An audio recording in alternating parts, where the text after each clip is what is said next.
সাব্বাস বেটা বাঘের বাচ্চা কলিজা। আমি এখনো বলি, শোনেন, যারা মনে করেন যে শিয়া সুন্নি এই ধরনের ভেদাভেদে আছেন, বিশ্বাস করেন মার্কিন যুক্তরাষ্ট্রের সাথে ইরানের লড়াইটা এটা একটা কমিউনিটি, একটা রেজিম ভিত্তিক লড়াই।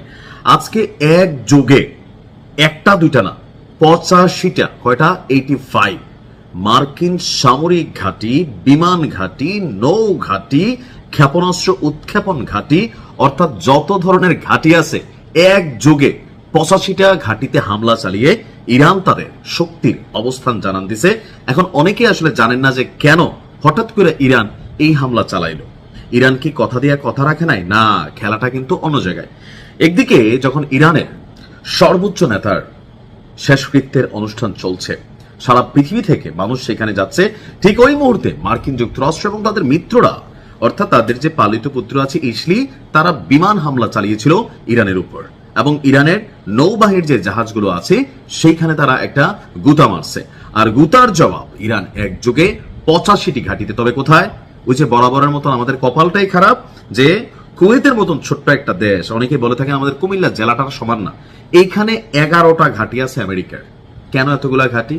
ইরান কিন্তু বরাবরই বলে যে ভাই, আমার আরব ভাইরা, তোমাদের সাথে আমাদের কোনো শত্রু নাই, তোমাদের সাথে আমাদের এই রাষ্ট্রভিত্তিক কোনো ভেজাল নাই, কিন্তু তোমাদের ঘাঁটিতে ওই মানুষগুলো বৈশা আছে যারা প্রতিনিয়ত আমার ঘরে কান্নার কারণ করতেছে, আমার দেশকে ধ্বংস করতেছে। সো আমাদের যুদ্ধটা শুধুমাত্র স্পেসিফিক তোমার ঘরের মধ্যে ওই ছোট্ট অংশটা যেখানে তারা ঘাঁটি গাড়ি রাখছে, আমরা ওইখানে অভিযান চালাচ্ছি, দেশভিত্তিক নিয়ে না। কিন্তু তারপরেও ঘরটা তো আরবদেরই। এই কারণে অনেক আরব রাষ্ট্র আপনার ইরানের বিরুদ্ধে অবস্থান নিয়েছে। আর এজ এ রেজাল্ট আমাদের যে বাংলাদেশের ভাইরা, বিশাল একটা শ্রমবাজার এই আরব দেশগুলিতে আছে, বিশেষ করে কুয়েতে, দুবাইতে, সৌদি আরবে সবচেয়ে বেশি হামলার শিকার হচ্ছে দুবাই এবং কুয়েত।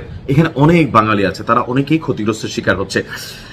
আইআরজিসি তারা তাদের এক সামরিক বিজ্ঞপ্তিতে তারা জানিয়েছে যে বাহরাইন এবং কুয়েতে অবস্থানরত মার্কিন যুক্তরাষ্ট্রের অত্যন্ত গুরুত্বপূর্ণ যে সামরিক স্থাপনাগুলো আছে, আজকে শুধু দুইটা দেশে, বাহরাইন এবং কুয়েতে 80টির বেশি লক্ষ্যবস্তুতে অভিযান চালিয়েছে একযোগে।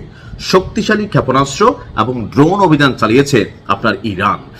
তেহরানের পক্ষ থেকে ঘোষণা করা হয়েছে যে আমেরিকার বিমান হামলার জবাবে, অর্থাৎ আমেরিকা কিন্তু একটা বিমান হামলা চালাই বসছে। ট্রাম্প আজকে ঘোষণা দিচ্ছে যে ইরানের সাথে কোনো চুক্তি নেই, চট করে লইরা বসছে। কারণ ট্রাম্প ভাবছিল যে শেষ কৃত্যে বা নেতার, সর্বোচ্চ নেতার এখানে মানুষ খুব বেশি আসবে না, আসলেও সবাই তার সমালোচনা করবে, কিন্তু পৃথিবীকে অবাক করে দিয়ে মানব ইতিহাসের সবচেয়ে বড় জানাজা এটা হয়েছে আমাদের এই সর্বোচ্চ নেতার।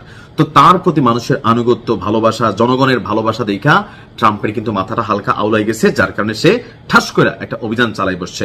আর এই অভিযানের জবাবে ইরানের নৌ এবং বিমান বাহিনী যৌথভাবে এই বিশাল সামরিক অভিযান পরিচালনা করে নিজেদের সামরিক শক্তির একটা জানান দিয়েছে।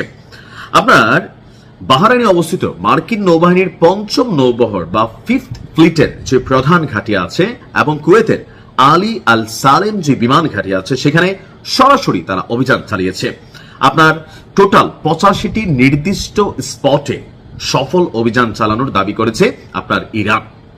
এখন এর আগে মার্কিন বাহিনীর সেন্ট্রাল কমান্ড তারা বলছিল যে তাদের নিখুঁত যুদ্ধযন্ত্রের সাহায্যে ইরানের 80টির বেশি লক্ষ্যবস্তুতে সফলভাবে তারা বিমান হামলা চালাইছে। অর্থাৎ আমেরিকা করছে 80টা, জবাবে ইরানও জবাব দিছে 85টা, অর্থাৎ 5টা বেশি তারা দিয়া রাখছে যে বাবা কোনো ছাড় নাই, খেলা হবে সমানে সমান। 80টার বিপরীতে 80টা দিতে পারত, কিন্তু ইরান বরাবরই এক ধাপ এগিয়ে প্রমাণ করার চেষ্টা করে যে ঝুঁক্যাঙ্গা নেই সালা। আমার ভিতরে মাঝে মাঝে ক্যারেক্টার লোড হয়, আমরা ঝুঁকবো না, খেলা হবে ইনশাল্লাহ। আল্লাহ ইরানকে ফতেহ দান করুক। যারা ইরানের সাপোর্টার আছেন ভিডিও শেয়ার করবেন। ভালো থাকুন, আসসালামু আলাইকুম।